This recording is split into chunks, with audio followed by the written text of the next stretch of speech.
Dans un contexte de tensions croissantes et de polarisation des discours de haine dans la région des Grands Lacs, l'ONG La Benevolencia a organisé une séance de sensibilisation destinée aux médias, membres de la COMEL, blogueurs, acteurs politiques, comédiens et influenceurs des réseaux sociaux. Cette initiative vise à renforcer les rôles de chacun dans la lutte contre la propagation des discours de haine et favoriser les dialogues pacifiques au sein des communautés. L'atelier, animé par Kaba Ilamia Baudouin de l'ONG La Benevolencia, s'est tenu dans la salle de l'hôtel Umoja à Uvira. Il s'inscrit dans le cadre du projet régional Médias pour le dialogue qui a pour objectif de renforcer la confiance à travers des interventions médiatiques et des échanges transfrontaliers. Dans son intervention, Kaba Ilamia a insisté sur la responsabilité majeure que portent les acteurs des médias en ligne face à la désinformation et aux discours de haine qui peuvent exacerber les tensions communautaires. La sensibilisation a également porté sur l'importance de formuler des messages qui favorisent la confiance entre les différentes communautés de la région. Nous devons encourager le vivre ensemble et cultiver un climat de confiance où chaque individu se sent respecté et valorisé, a ajouté Kaba Ilamia Baudouin. Merci pour cette occasion de pouvoir revenir sur la synthèse de l'activité d'aujourd'hui. Je rappelle que cela a porté sur les opinions des citoyens en termes de recommandations qui ont montré aussi, apporté des contributions pour qu'au niveau national et régional, nous puissions ensemble lutter contre la polarisation des identités, contre la désinformation et contre les discours de haine.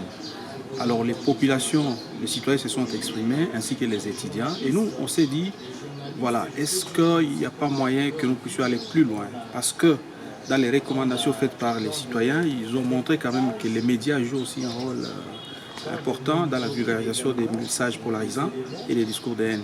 C'est ainsi que nous avons appelé les blogueurs, les journalistes, les influenceurs, ainsi que d'autres acteurs, bien sûr, qui peuvent avoir de l'influence, pour vulgariser ou leur parler de toutes ces recommandations et voir à quelle mesure ou à quel niveau ils peuvent s'engager pour diminuer tant soit peu la polarisation au niveau de notre pays et au niveau régional.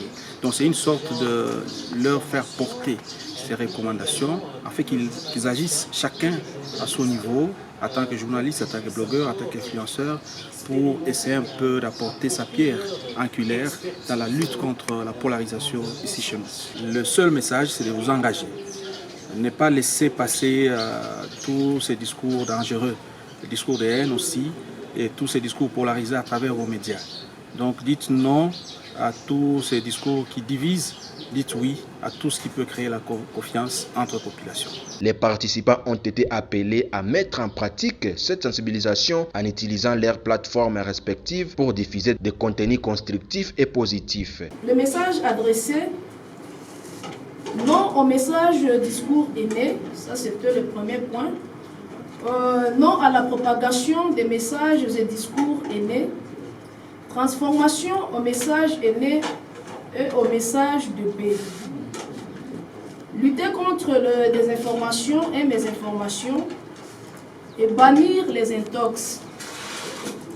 Enfin, la vulgarisation et l'applicabilité de la loi numérique.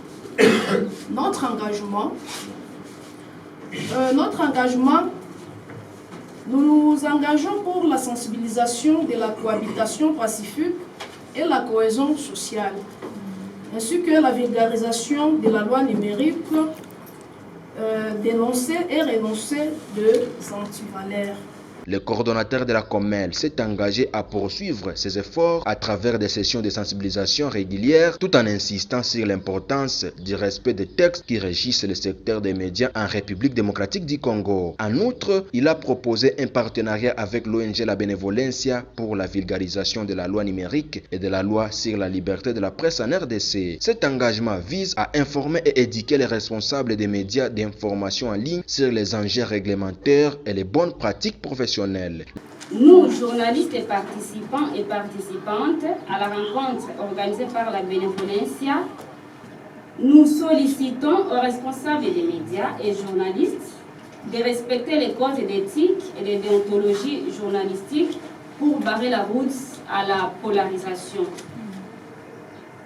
et aussi de se conformer au texte régissant les secteurs de communication et médias dans le même cadre, mais aussi aux responsables des médias de renforcer les capacités de leur personnel afin de limiter ou de barrer la route à la polarisation. La lutte contre la polarisation et la désinformation est plus que jamais nécessaire dans une région où les tensions historiques continuent d'affecter les dynamiques sociales et politiques. Avec des acteurs médiatiques engagés, la voie vers un dialogue constructif et une coexistence pacifique devient envisageable dans la province du Sud Kivu et au-delà. Cette initiative souligne l'importance cruciale des médias dans la construction d'une société harmonieuse où l'information peut servir de pont pour le dialogue et la compréhension mutuelle entre les différentes communautés de la région des Grands Lacs. Il y a un acteur important aujourd'hui dans le secteur des médias, c'est les réseaux sociaux. Et bien la bénévolence est en train de migrer aussi vers le numérique pour sensibiliser beaucoup plus de jeunes, beaucoup plus d'acteurs étatiques et tous ceux-là qui essaient un peu de manipuler chaque fois la population.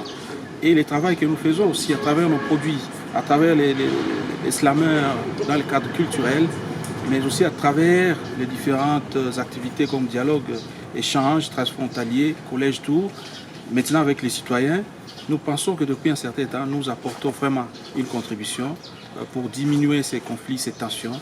Et d'après les évaluations qui ont été faites par nos collaborateurs, je crois qu'il y a une certaine amélioration.